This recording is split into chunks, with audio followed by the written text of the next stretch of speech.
There was a meeting scheduled today, which was canceled just when got to Washington, D.C.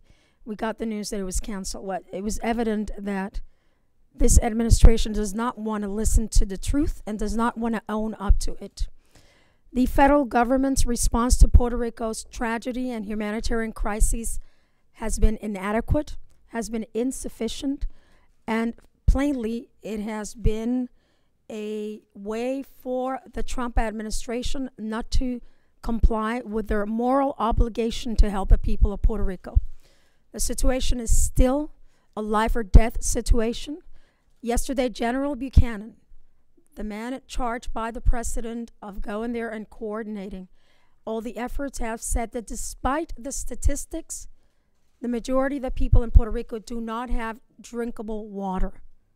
They may have water, but it's not good for themselves. So we know that certain things need to be done, and they need to be done quickly. One, we need to be treated by the Trump administration with dignity.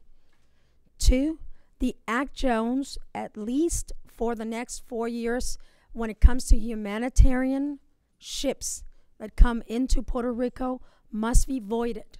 It was voided for 7 days for Irma and 10 days for Maria. That wasn't enough to get the help that we needed for Puerto Rico. Three, there needs to be a comprehensive plan for Puerto Rico that touches on energy and education and healthcare. Ladies and gentlemen, I give you the mayor of San Juan, Carmen, Yulin, Cruz.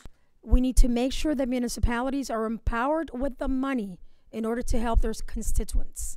$350 million were taken away from all the municipalities by the Fiscal Control Board that Promesa put into place.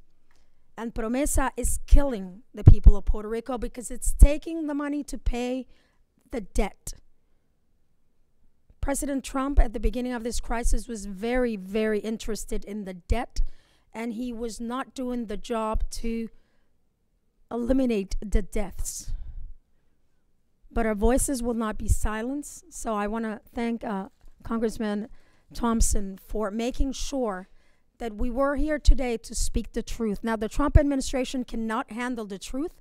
They want to embellish it. They want to do a different story. Well, the story is not a good news story. It is a life and death story, and survival cannot be our new way of life. Just say, I know that Benny is working on a number of issues, not the least of which.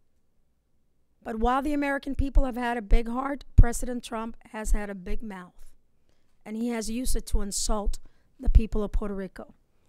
So I am here to say what I was going to say at that hearing that they seemed not to want to hear. Mr. Trump, do your job. Lives are at stake. This is not about politics. This is not about your ego.